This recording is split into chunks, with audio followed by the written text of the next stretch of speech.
Hello बच्चों, मैं आशा करती हूँ कि आप सभी अपने घर पर स्वस्थ और सुरक्षित होंगे और साथ ही साथ अपनी पढ़ाई पर पूरा ध्यान दे रहे होंगे। तो बच्चों, आज हम लोग हिंदी कक्षा में टेक्स्ट बुक का अध्ययन करेंगे। तो आप लोग अपने सामने टेक्स्ट बुक निकालें। चैप्टर 5 चैप्टर का नाम है एक शहजादी की डायरी। जैसे कि पिछली कक्षा में भी आपने इस चैप्टर को पढ़ा था। इसमें आपने पढ़ा, इसमें क्या जाना?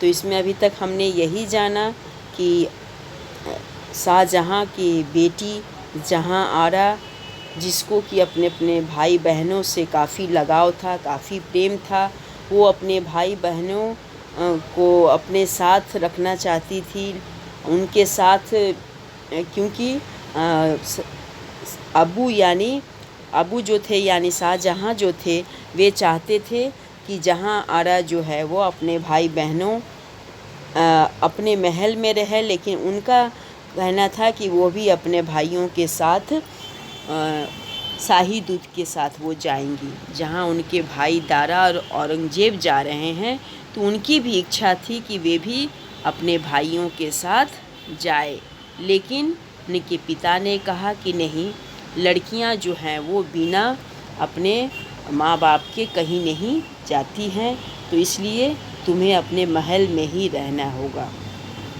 तो यह सुभद्रा सेन द्वारा लिखा गया एक लघु उपन्यास है, जो कि उन्होंने एक डायरी शैली में लिखी है। ये किसकी रचना है? सुभद्रा सेन की रचना है।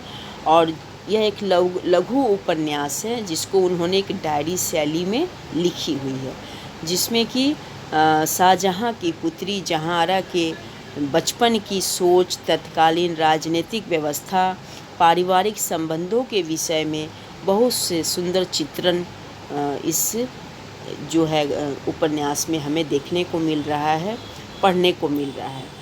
और यहाँ पर वह डायरी का एक अंश यहाँ प्रस्तुत किया गया है, यानी लेखिका जो हैं वो उस डायरी की शैली में लिखी हैं। इस जैसे कि नाम ही है, एक शहजादी की डायरी। तो हमने वही अभी पढ़ा और फिर से मैं एक बार बता देती हूँ।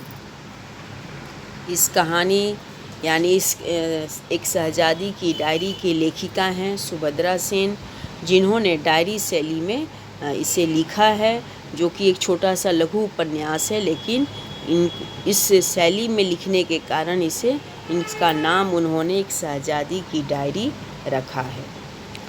2 दिन बाद अब्बू ने फैसला किया कि दारा और औरंगजेब शाही दूत के साथ जाएंगे।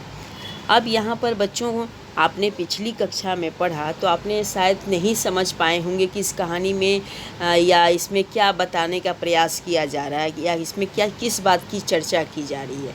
तो इसीलिए मैं फिर से आज शुरू से मैं बता रही हूँ, पढ़ा रही हूँ, ताकि आप इसको अच्छी तरह से समझ पाएँ।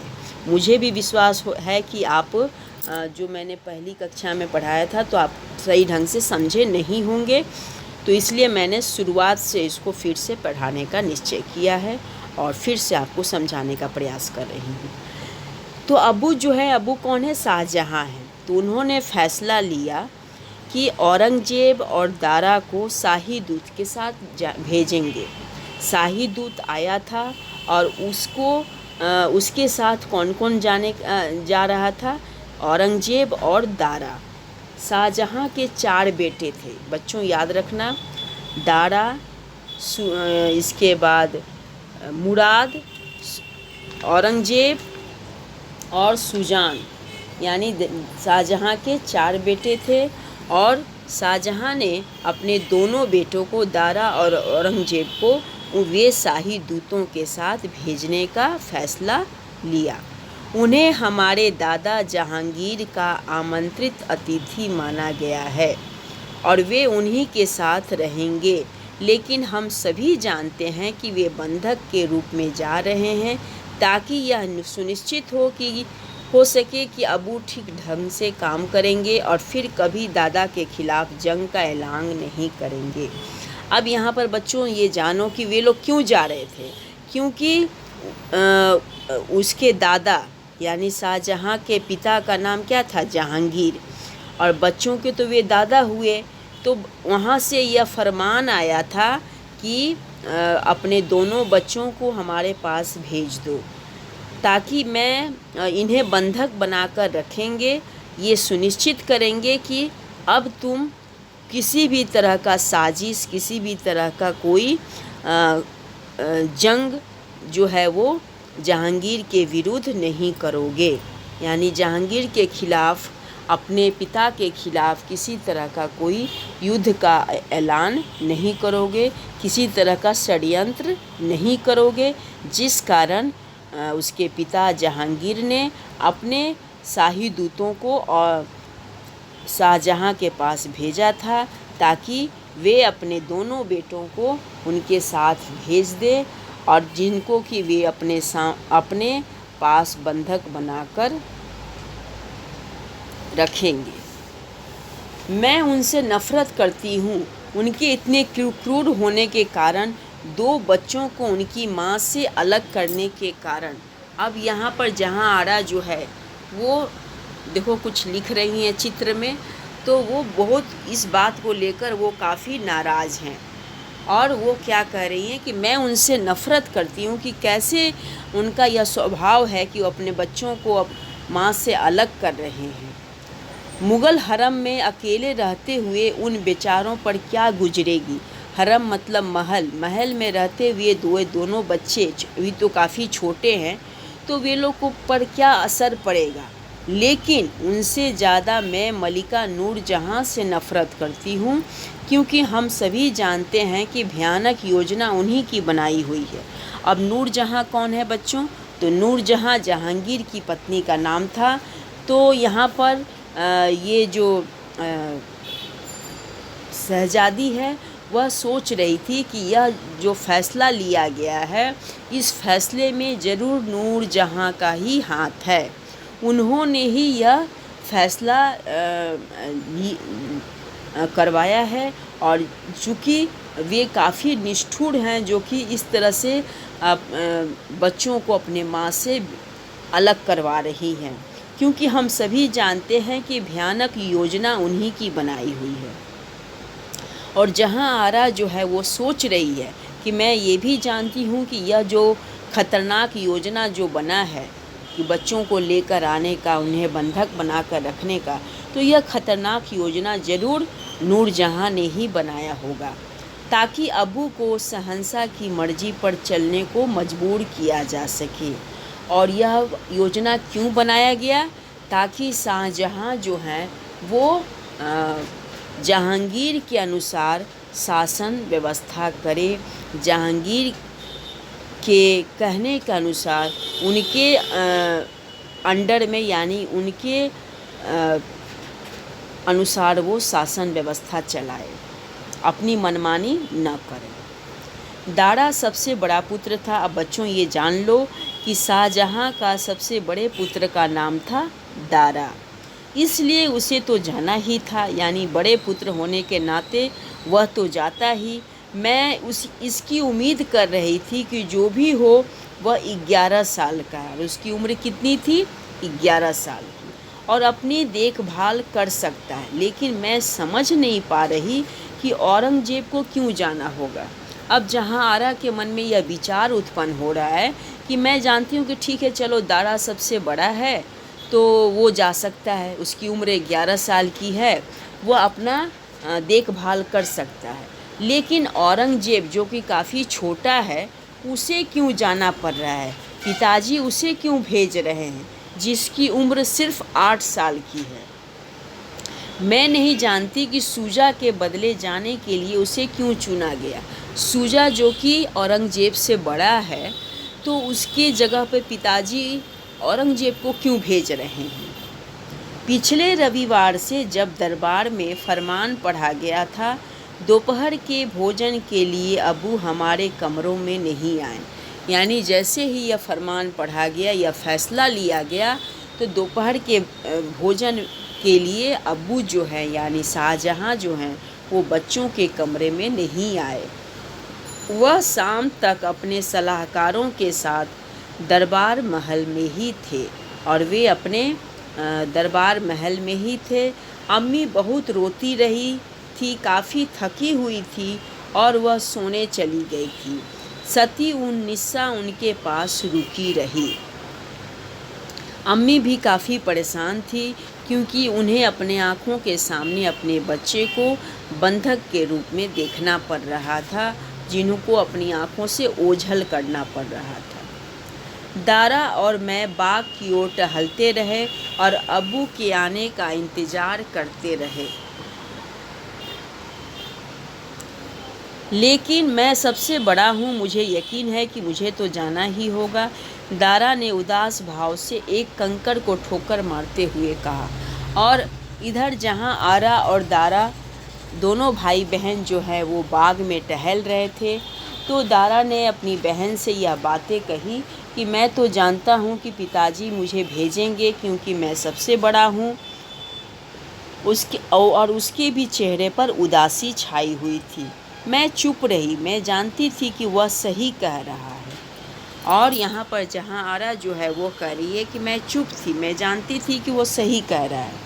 मुराद बहुत छोटा है, तुम और रोशन आरा लड़कियाँ हो, और मुराद जो है वो सबसे छोटा था, और औरंगजेब तीसरे नंबर पर था, सुजान दारा से छोटा था, और रोशन आरा जहाँ आरा की छोटी बहन थी।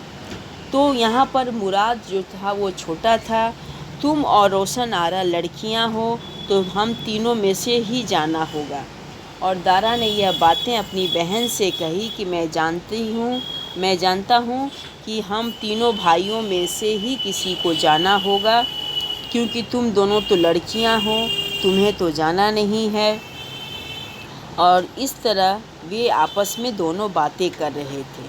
वह घास पर बैठ गया। उसने छाती पर हाथ बांध लिए, जैसे इस बसंतकालीन धूप में उसे ठंड लग रही हो।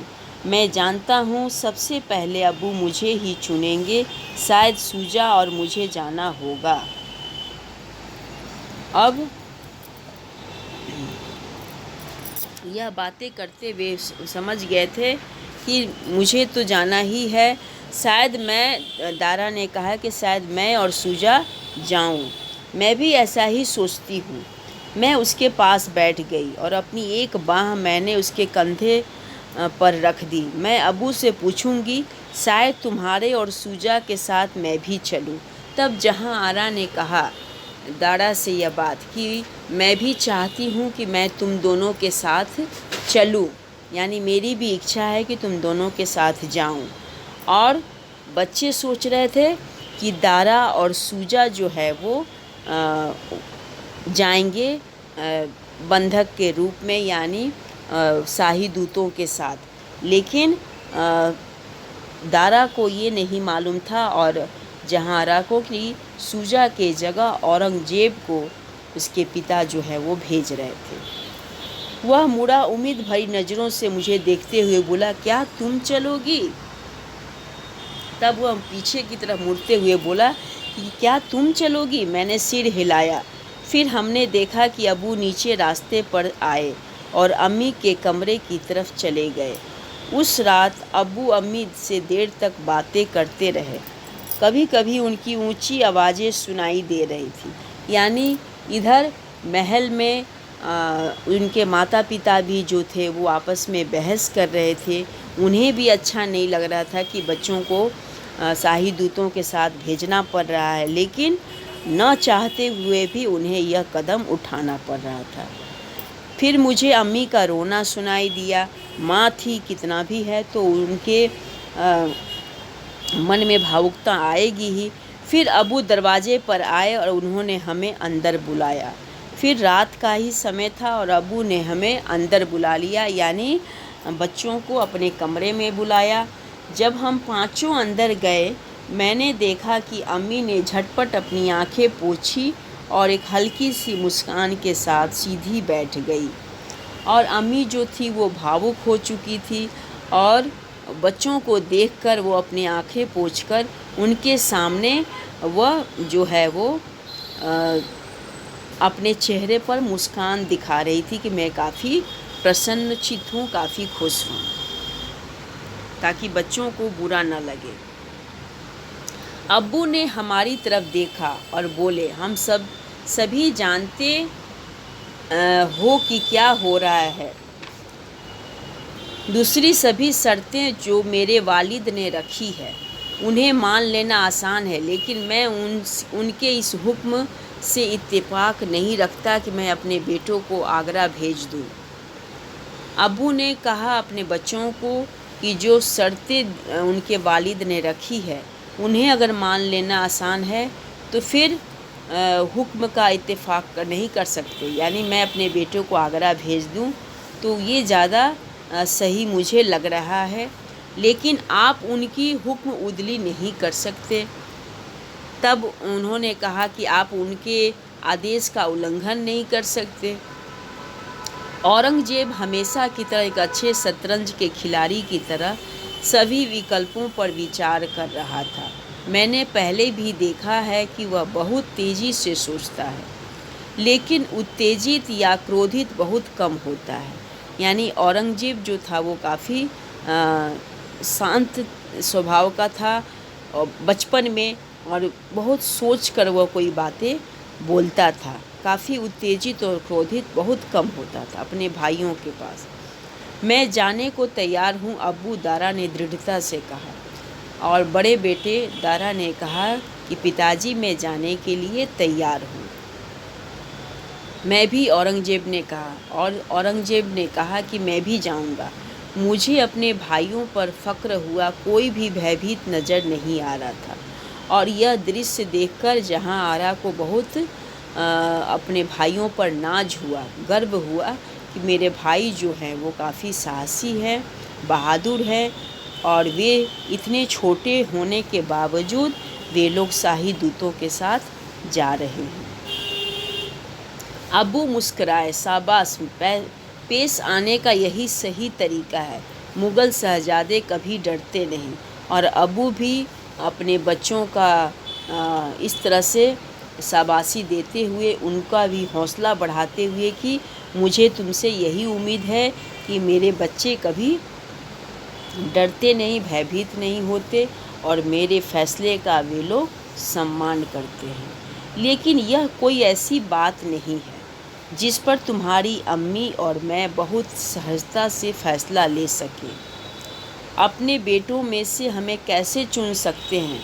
वह रुके और फिर बोले, मैं सोचता हूँ दारा जाए, क्योंकि वह सबसे बड़ा है।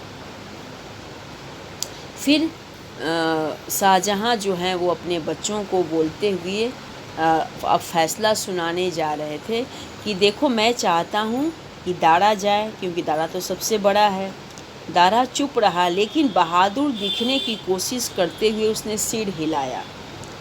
वैसे उसकी भी इच्छा नहीं थी जाने की, लेकिन अब तो यह आदेश था कि जाना है और तुम सबसे बड़े हो, तो वह अपना सिर हिलाकर हामी भरा। दूसरा कौन? मैं, सूजा ने जानना चाहा, और सूजा जो है वह दूसरे नंबर पर था, तो वह बोला कि मैं जाऊंगा। यह बात सूजा ने कहा। मेरी आशा के प्रतिकूल अब्बू औरंगजेब की ओर मुड़े और कहा, क्या तुम भी एक बहादुर शहजादे साबित होगे और दारा के साथ जाओगे औरंगजेब? तब पिता ने सूजा की तरफ न देखते हुए औरंगजेब की तरफ मुड़कर देखा और कहा कि मैं चाहता हूँ कि औरंगजेब जो है वह दारा के साथ जाए। औरंगजेब ने खामोशी से सिर हिलाया, लेकिन वह मुझसे छोटा है अब्बू, सूजा ने विरोध किया। सूजा ने कहा कि अब्बू, वो तो मुझसे छोटा है, तो आप उसे क्यों भेज रहे हैं? मैं जानता हूँ, लेकिन तुम्हारी अम्मी और मैं दोनों ही यह महसूस करते हैं कि औरंगजेब काफ़ी होशियार है, उसे जाना चाहिए। मुझे यहाँ दक्कन में अपने पास अपने बड़े बेटों में से एक की ज़रूरत है। और तब शाहजहाँ ने कहा कि मैं और तुम्हारी अम्मी यानी तुम्हारी माँ, हम दोनों ने मिलकर ये फ़ैसला लिया है कि दारा के साथ औरंगजेब ही जाएगा, क्योंकि औरंगजेब जो है वो काफ़ी समझदार और होशियार है। और दूसरी बात, मुझे अपने बेटों में से यानी बड़े बेटों की ही ज़रूरत है, जो कि 2 नंबर पर सूजा है, तो मुझे उसकी ज़रूरत पड़ेगी। हमेशा की तरह अबू ने इस बात को इतने युक्तिपूर्ण ढंग से रखा कि किसी के दिल को चोट नहीं पहुँचे। यानी उन्होंने अपनी बातें बड़ी चालाकी से सबके सामने रख दी। मैं अब भी समझ नहीं पा रही थी कि औरंगज़ेब को क्यों भेजा जा रहा है, और जहां आरा के मन में बार बार यही प्रश्न उठ रहा था कि औरंगज़ेब को ही क्यों भेजा जा रहा है, जिसकी उम्र मात्र 8 साल की है। अबू ने सिर हिलाया। क्या यह बेहतर नहीं होगा कि मैं उसके साथ जाऊं? मैं उसकी और दारा की देखरेख करूंगी और हम तीनों हरम में आराम से रह सकते हैं। तब वह जहां आरा ने यह बात कही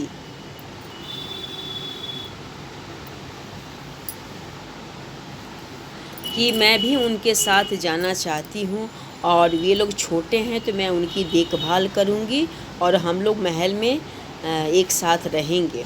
हाँ अब्बू, औरंगज़ेब ने कहा। उसके चेहरे पर थोड़ी राहत की झलक थी और यह बात सुनते ही उसने भी हामी भरी कि हाँ अब्बू, यही होना चाहिए। अब्बू ने बेचैनी में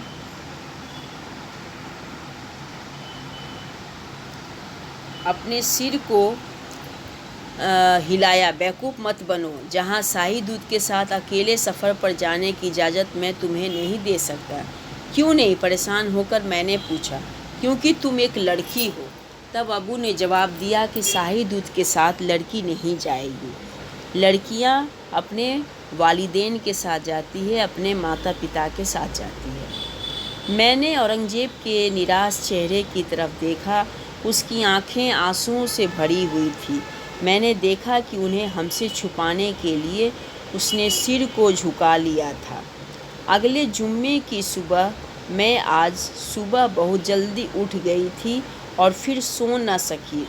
इन दिनों मैं अक्सर सो जाती हूँ, पर जब उठती तो दिन गिनते हुए उठती। मैं सोचती आखिर कब तक अबू शाही दूत को इंतज़ार कराते रहेंगे। यानी शाही दूत जो थे वे महल में आए हुए थे और अबू जो थे उनको रोक कर रखे थे और अपने बेटों को उनके साथ भेजने के लिए। तो हर सवेरे यही सोच रही थी जहां आरा की और कितने दिनों तक वे लोग महल में रहेंगे। दूत ने अभी तक कुछ नहीं किया था और न ही अपने सफ़र की तैयारियां शुरू की थी। वह आराम फरमा रहा था जिसकी उसे पूरी ज़रूरत थी और अब्बू के आदमी इस बात को सुनिश्चित कर रहे थे कि शाही दूत और उसके साथ आए लोगों के आमोद प्रमोद में कोई कमी न रहे। और शाही दूत के साथ जो लोग आए थे उनका पूरा ख्याल रखा जा रहा था, उनके आमोद प्रमोद का भी, और हर तरह से उनका मनोरंजन किया जा रहा था। फिर भी एक दिन उन्हें अपनी वापसी का सफ़र शुरू करना ही होगा। एक दिन तो उन्हें जाना ही है। मुझे बिस्तर पड़े रहना अच्छा नहीं लगता। तब लगता है जैसे मेरी सारी चिंताएं राक्षसों के झुंड की तरह मेरे सिर में इकट्ठा हो रही है। ऐसा क्यों होता है कि चिंताएं रात के समय और गहरी हो उठती है? जहां आरा कहती है कि जब मैं सोने जाती हूं तभी सारी चिंताएं मुझे राक्षसों की सिर की तरह क्यों आ जाते हैं, झुंड की तरह। यानी कहने का अर्थ है कि रात के समय यानी सोने के समय हमारा मन जो है वो शांत रहता है, एकाग्रचित रहता है, जिस कारण उस समय सारी बातें या चिंताएं जो है वो हमारे सामने आने लगती है।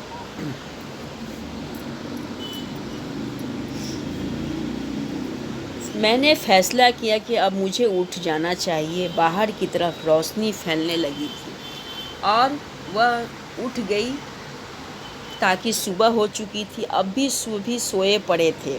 रोशन आरा कुंडली मारे एक गेंद की तरह मेरे पास सोई थी और उनकी बहन जिसका नाम था रोशन आरा, वो उनके बगल में ही सोई थी। किसके बगल में? जहां आरा के बगल में। मैंने लड़कों के कमरे में झांका। रजाई के अंदर दारा एक टीले सा नज़र आ रहा था। दारा जो है वो एक टीले सा दूर से ही दिखाई दे रहा था कि वो सोया हुआ है। सूजा अपने बिस्तर पर पसरा पड़ा था और सूजा भी अभी तक सोया हुआ था।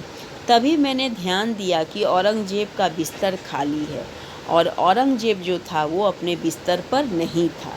मैं परेशान हो गई। मैंने चारों ओर देखा, वह कहाँ चला गया। मैं सती उन्निसा से पूछना चाहती थी, लेकिन वह इबादत कर रही थी। इबादत करना मतलब पूजा करना। तो वह पूजा कर रही थी और मैं सोचने लगी कि आखिर औरंगजेब गया कहाँ। मैंने औरंगजेब को तलाश करने का फ़ैसला किया। जब मैं पिछले दरवाजे से बाहर निकली तो मुझे किसी ने नहीं देखा, पहरेदार ने भी नहीं, जो दीवार की टेक लिए ऊँघ रहा था।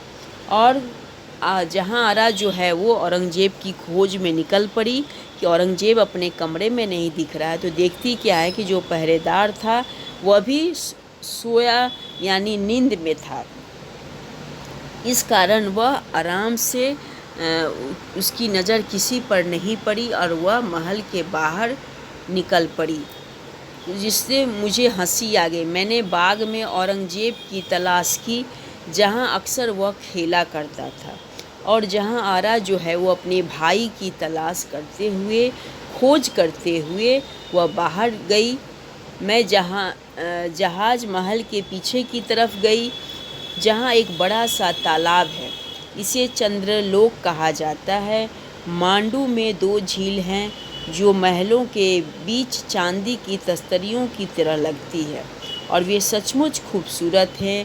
पेड़ और महलों की दीवारें ठहरे हुए पानी में प्रतिबिंबित होती हैं, किसी सुंदर चित्र की तरह।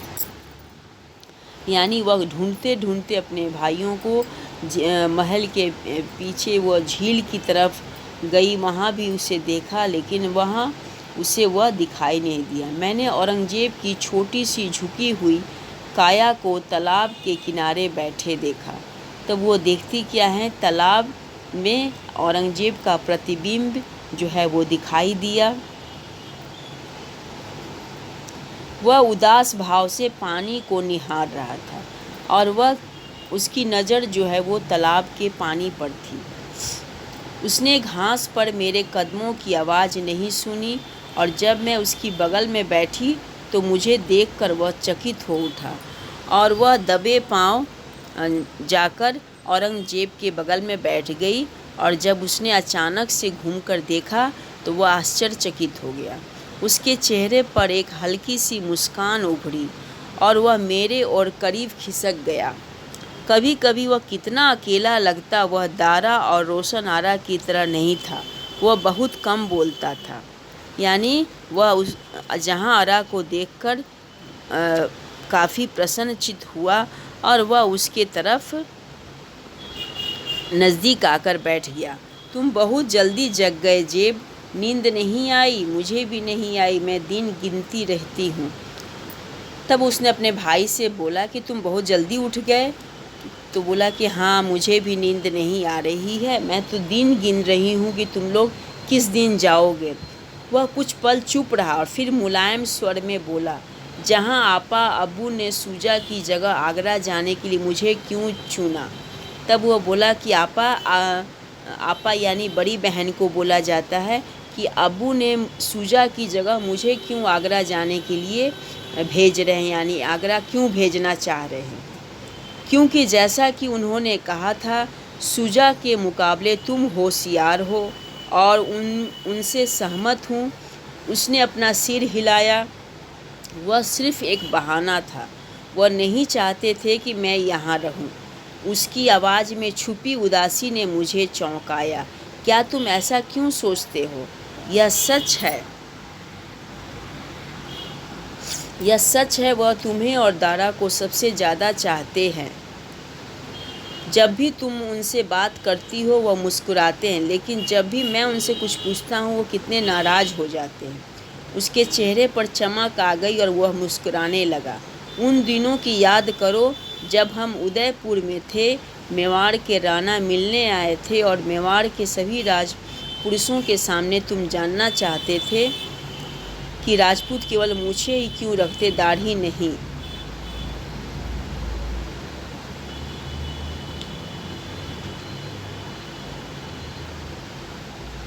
यानी औरंगजेब भी जो था वह नहीं जाना चाहता था। उसे भी यह लगता था कि पिता उसे क्यों भेज रहे हैं, क्योंकि उससे बड़ा भाई सूजा जो है उसको जगह पर उसे भेजना चाह रहे हैं। औरंगजेब ने दांत दिखाए और अब्बू ने कहा कि यही क्या कम है कि उनकी मूछें हैं, जेब तुम्हारे तो दोनों में से कुछ भी नहीं। मैं खड़ी हो गई और औरंगजेब को खींचकर खड़ा किया। तुम महल की तरफ लौटे, मेरा हाथ पकड़े वह चल रहा था, लेकिन उसका मन कहीं और था। मुझे लगा कि उसने जो कुछ कहा है वह पूरी तरह गलत नहीं है। किसी न किसी तरह हमेशा वह अब्बू को चिढ़ा दिया करता, लेकिन क्या अब्बू ने सूजा की जगह उसे भेजना इसलिए तय किया कि वह उसके जैसा नहीं है? मुझे इस पर विश्वास करना कठिन प्रतीत होता है, लेकिन मेरे छोटे भाई के दिल को ठेस पहुंची है और वह उलझन में है। लेकिन किसी ने भी न तो मेरे वालिदैन ने न ही सती उन्निसा ने उससे कुछ भी समझाने की कोशिश की। यानी औरंगजेब जो था वो काफ़ी छोटा था, वह जाना चाहता था। उसे मालूम था कि उसके पिता जो हैं उसके बड़े भाई के जगह पर उसे भेज रहे हैं, जो कि उसे सही नहीं लग रहा था। औरंगजेब ने मेरी ओर नज़रें उठाईं। जहाँ आपा, क्या मैं तुमसे कुछ पूछ सकता हूँ? मैंने हंसते हुए एक आह भरी, यहाँ से तो हम चले। उसने मेरे प्रतिवाद को नज़रअंदाज किया। उसका चेहरा एक विचारपूर्ण मुद्रा से खिंच गया। उसने पूछा, अबू दादा के सबसे प्यारे बेटे हैं ना? मैंने सिर हिलाया। शहजादों में वह सबसे अच्छे हैं। सिपह सलार हैं, खुसरो ताऊ मर चुके हैं, परवेज और शहरयार बिल्कुल निकम्मे हैं ना? परवेज चाचा हर वक्त पीते रहते हैं और शहरयार बेवकूफ़ किस्म के इंसान हैं। अम्मी के आगे ऐसे मत कहना, मैं जानती थी कि आगे क्या होने वाला है। वह मुस्कुराया, लेकिन उसने अपनी बात जारी रखी। अबू शहजादों में सबसे लायक है। फिर मलिका क्यों नहीं चाहती कि दादा के मरने के बाद अबू अगले बादशाह हों? वह क्यों शहरयार का समर्थन करती है? यही तो सवाल है शहजादे औरंगजेब। यानी यह महल में होने वाली घटनाओं के बारे में बच्चे बात कर रहे थे, जो कि उनके परिवार में उनके माता पिता नहीं चाहते थे कि शाहजहाँ जो हैं वो गद्दी पर बैठे, और लेकिन शाहजहाँ उन अपने भाइयों में से सबसे सही थे, काबिल थे। बाकी जो नाम जिनका उल्लेख किया गया वे सभी जो थे वे जिम्मेवार नहीं थे, जिस कारण उन्हें गद्दी नहीं दी जा रही थी। वह मुस्कुराया, लेकिन उसने अपनी बात जारी रखी। अबू शहजादों में सबसे लायक। फिर मलिका क्यों नहीं चाहती कि दादा के मरने के बाद अबू अगले बादशाह हों? यानी उसकी दादी नहीं चाहती थी, बच्चों की दादी, कि शाहजहाँ जो हैं वो अगले बादशाह बने। उनका विचार अपने दूसरे बेटों का बनाना था।